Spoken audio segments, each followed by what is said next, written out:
Hello there. This is Dr. Doom, also known as Brian Von Doom, also known as Brian.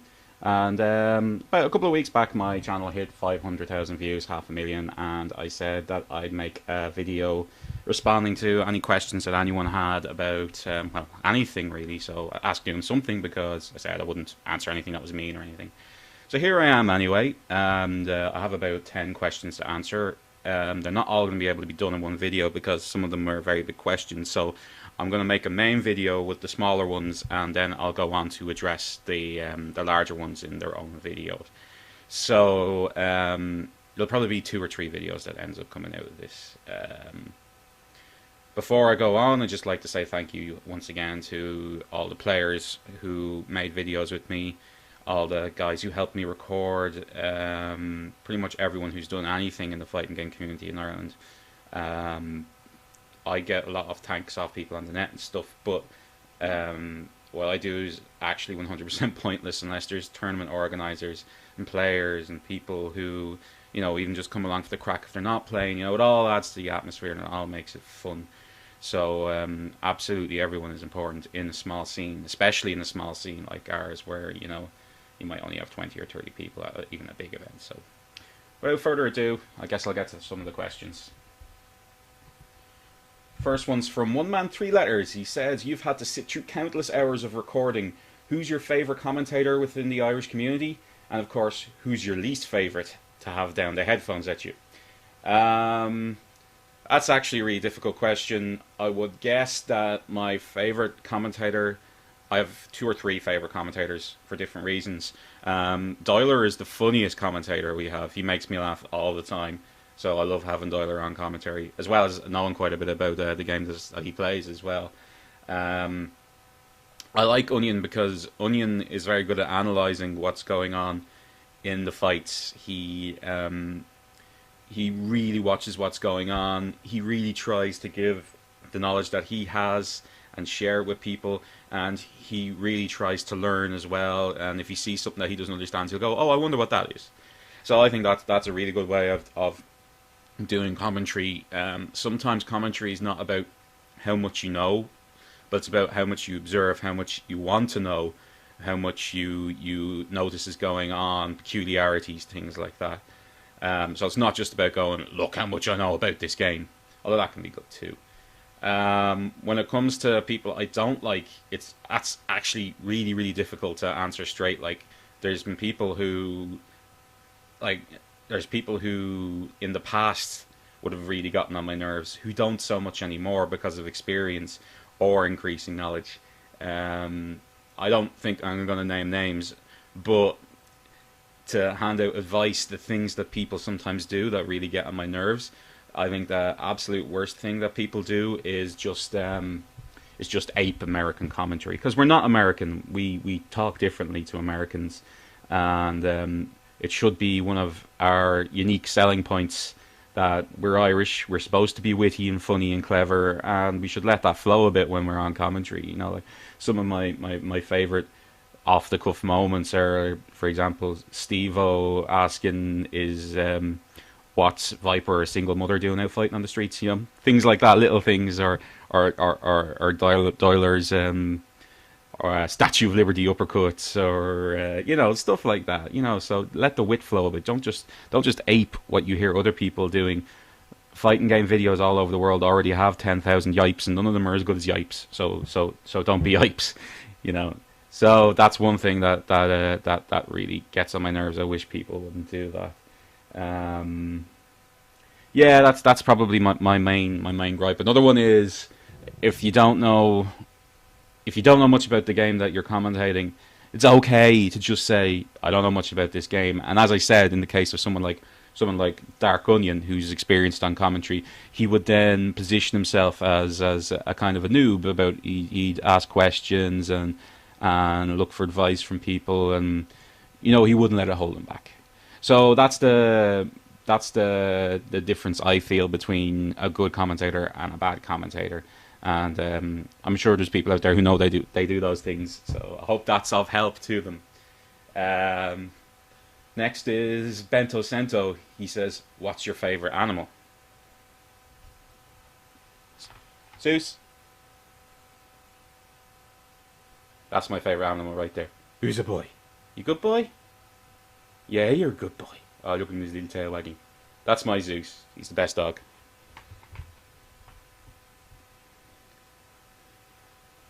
So that's literally my favourite animal.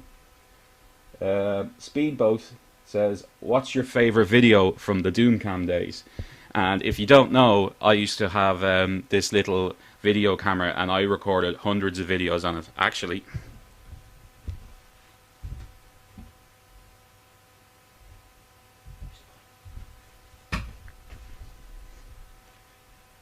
this is the DooM Cam, the original DooM Cam, and this recorded all the IFGC videos for years and years. And I'm actually getting quite nostalgic seeing it now. It only shoots up to 360p, so like my iPhone now records in higher definition than this does. But I don't know. I'm not going to get rid of it because it's the DooM Cam. It also has, I don't know if you can see it there, it's got a little Pac-Man on it. Yeah, it's got a little Pac-Man at the top there. I can't get rid of that, so I think I'll keep it. Next one is from Uber Pretty Bal, also known as Deadeye Dave. And seriously, stick with Deadeye Dave. Stick with Deadeye Dave. 5 favourite moments, not matches, in no particular order from the videos you've recorded. So this one isn't about actual matches, so that's interesting. I'll probably try and cut in some footage of these moments, depending on how lazy I'm feeling tonight. My first one was my first trip to World Games Cup, when I was very, very, well, yeah, I was a little bit inebriated, and the pub that we were in was kind of Western themed, and it had saloon doors on the toilet. And I was enjoying walking in and out of these saloon doors, and I decided to make a video of it, to try and get over the feeling of what it's like to burst through saloon doors. This is in the pub in the south of France, and they have like these saloon doors in the toilet. It makes you feel like really old Western manny to walk through them. So I'm going to walk through with the camera, see if you share the feeling I do when you walk through them. Oh, like, oh yeah, I'm John Wayne. Oh yeah, that's the shit I'm talking about. So I did, and it's up on the channel. The second one would be Taquito. Taquito saying, Fergus. Fathers, you need to study more. He had a word of warning for one of our community members, and it was awesome because he's Taquito. And the thing about that was, I had to go up to Taquito and say, could you do me a favour at a tournament I was at? And Taquito was so friendly and he's so cool.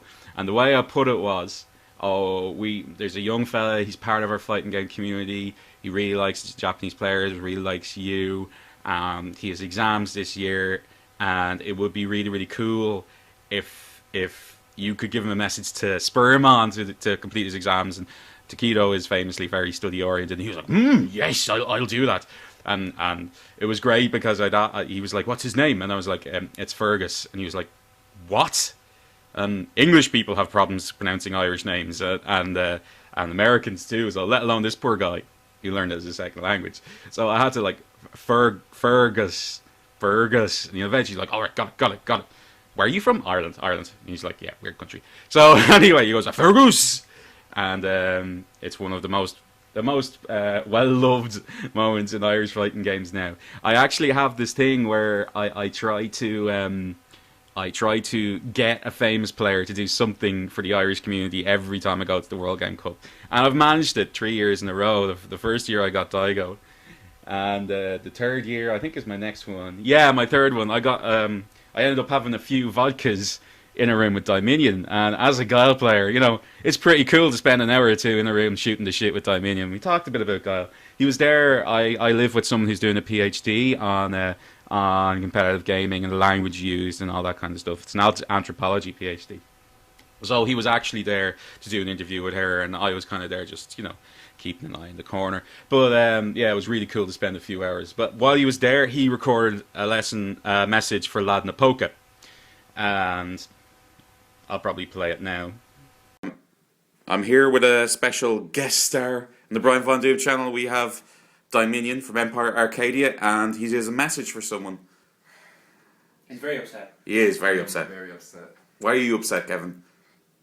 I am distraught and distressed that Latino Poker could not make it to World Game Cup 2013. I was really looking forward, Irish representative, come in and dominate this tournament, and I just wanted to play him,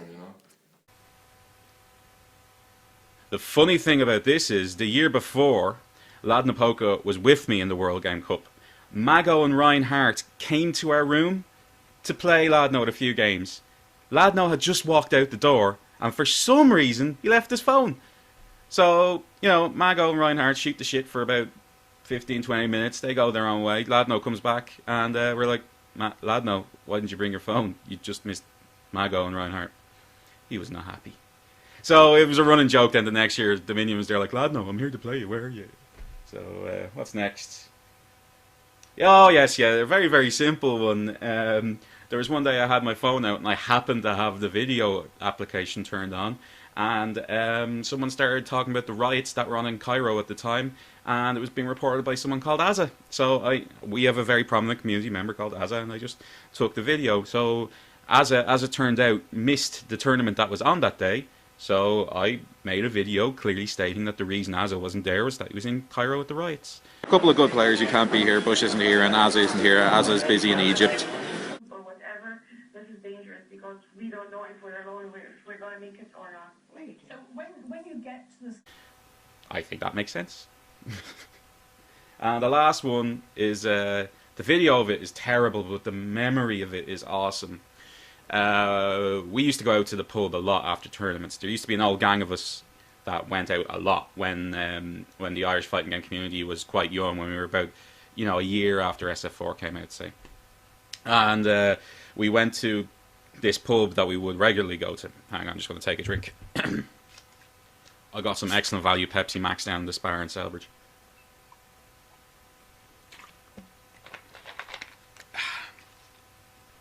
So, it's kind of a rock bar, and it's underground. It's in a kind of a cellar bar, and me and the lads, 5 or 6 of us, we roll on in after the tournament, and place is empty. So a lot of us sit down, a couple of us get up to order drinks, and they go, sorry, do you mind if we put the football on the corner? And your man behind the bar goes, nah, ladies' night. So the lads look around, and there's about 3 other fellas and us, the fighting game geeks, in the corner. And it's ladies' night, and he's like, oh, okay. So he brings the drinks over to us, whatever ladies' night in it means. I guess they get free in or something. So we start drinking, as you are wont to do in a pub. There was, as far as I know, one woman who was there all night, and she left about halfway through. But we were just gradually getting more and more drunk as the night goes on. Eventually, this singer-songwriter guy, who's obviously paid to come in and give a bit of ambience on Ladies' Night, comes into the room, and he starts playing all these kind of love songs and stuff. And we're still there 5 or 6 hours now, slowly sipping pints, and we start requesting songs. But we start requesting like "Play Hurt" or "Enter Sandman," "Smells Like Teen Spirit," and he's there playing More Than Words by Extreme, but eventually, about 2 or 3 hours into his set, he realizes there's no women here, and he started playing the songs we wanted, and that was cool enough. But towards the end of the night, we decided that we'd had enough of this, and we went up to him, and he said, look, we see your sound system there, and we want to do something. Can we just play one song? Is the volume up on that? The volume's up on that. Oh, okay, good. Restart that, please. And lower this slightly. Higher.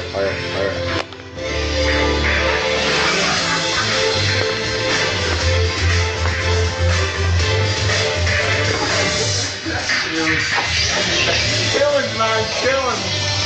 What song is this? It's the Gale team. What song is this? And what does it go with? Everything. What does it go with? Fucking everything. Fucking everything. Yeah.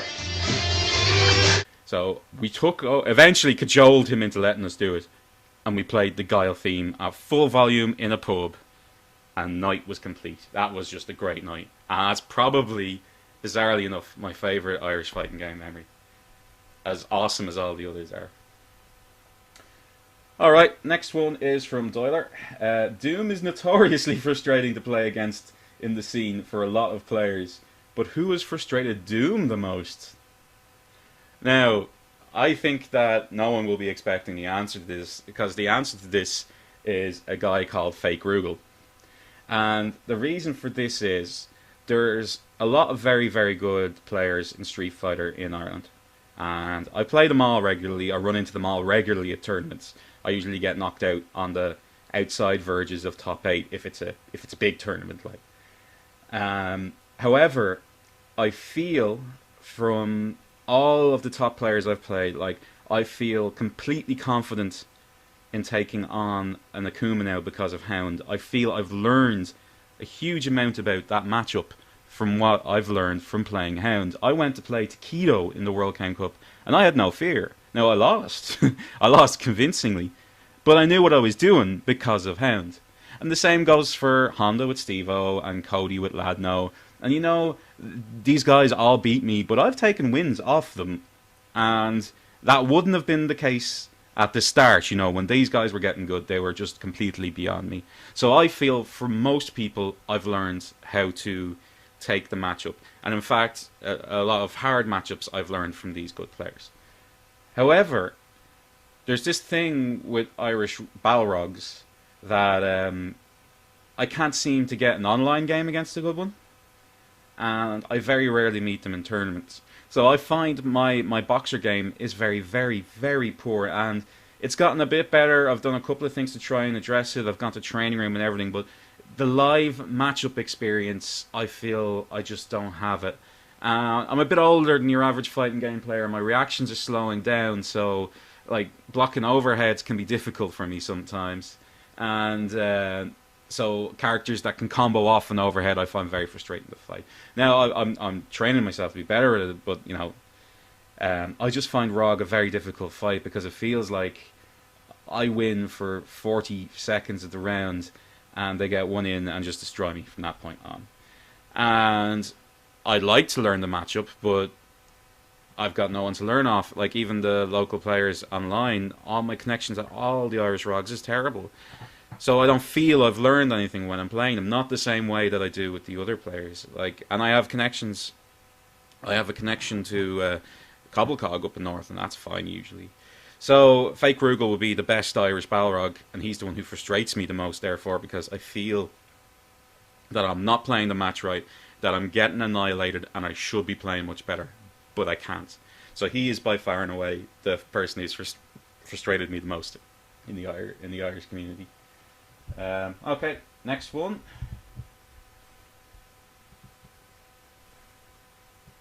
Is from KO Kiki. He asks, what tournament game annoys you the most? A, as a player, B, as a spectator, and C, as a tournament organizer. Alright, as a player, probably Marvel. It's so heavily weighted in the favor of the guy on offense. And when I say the guy on offense, I don't mean like Sophist zoning, all that shit. I'm not talking about that. That's its own problem.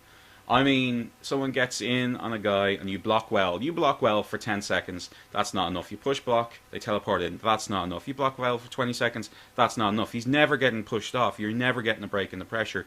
Sooner or later, the guy on offense wins.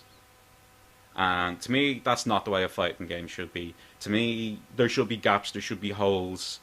You should get a way to fight back. And the only way to fight back that I can see, now I'm a very really low level Marvel player.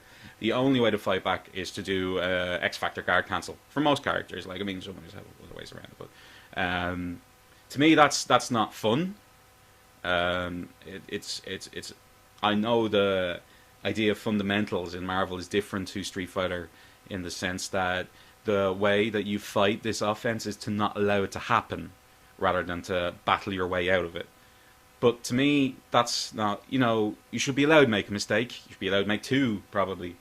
You shouldn't be insta-killed off everything, basically. So I found Marvel a very frustrating game to play for that reason. As a spectator, It's probably, with all due respect to the players of the game, it's probably Tekken. Um, I'm not saying anything about Tekken as a game itself.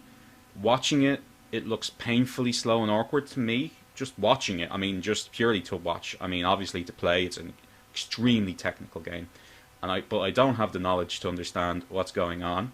And this, I would enjoy 99% of fighting games. Like, I'll sit there and watch the fight. Like, if there's a big tournament on, I'll watch everything if I can. If I have the time, I'll sit there and watch the entire stream. And I enjoy, like, if there's a bit of BlazBlue or Guilty Gear and there's good commentators on and I'm learning something about the mechanics in the game, yeah, that's cool. Like, I'll take that knowledge in, I'll learn it, it comes in handy. It also makes the experience of tournaments more fun. The more you understand, the more hype moments you get without someone having to break it to you or anything. So I really like that. But with Tekken, it just looks like okay, they're dancing around, looking really awkward, dancing around, and one of them is going to get a launcher combo and do massive damage, and the round's probably going to be over. And rinse and repeat. That's from zero experience perspective.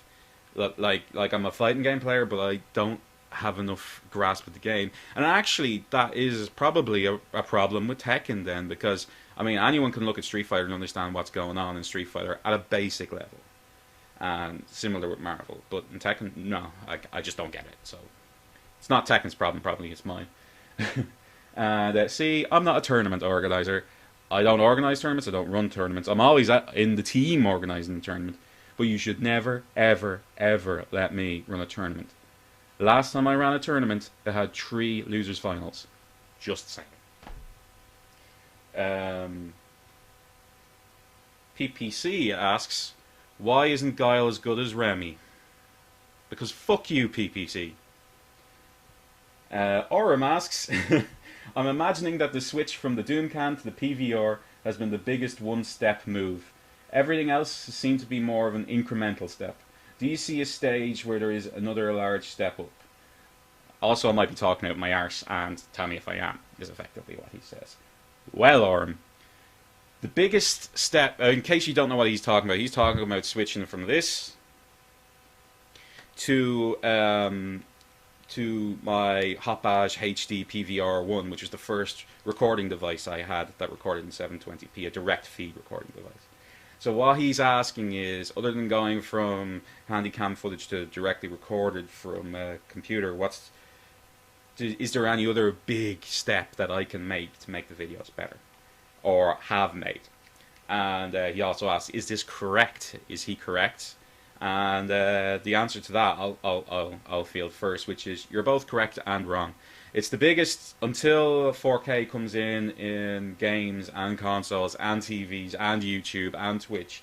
You're never going to see another as large jump in the quality of videos. It's just not going to happen. There's just nowhere for it to go. However, from my side, not what you see as a guy behind the camera, there's been a slow but sure progression in the tech that I'm using and in the skills that I have as a video maker.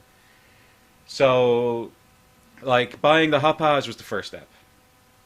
And the second step was buying the splitters for safety. That was an important step. And the third step was buying the commentary equipment. And that was, to me, that is actually probably the biggest step that I've made. In my head, that's the change between some guy with a camera to semi-professional recording equipment, you know. After that, it was probably buying a PC. I had an old Mac that I was using to record, and Wirecast is the kind of recording equipment to do names and everything on that, and the purchasing of Wirecast would have cost me about as much as buying a PC with XSplit with far superior specs.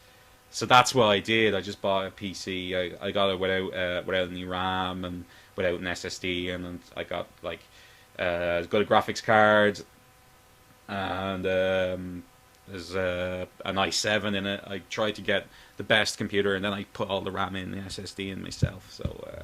So the switch to XSplit and using PC to record was a big one, because that also allowed me use 720p cameras. After that, I moved to the HD PVR2 and the shuttle, which means that people can play in 1080p, which means that I have no more problems with native resolutions causing lag. So there's loads of little things that are done on this side that are as important to me as the change to the HD PVR, but perhaps no one on the other side would notice.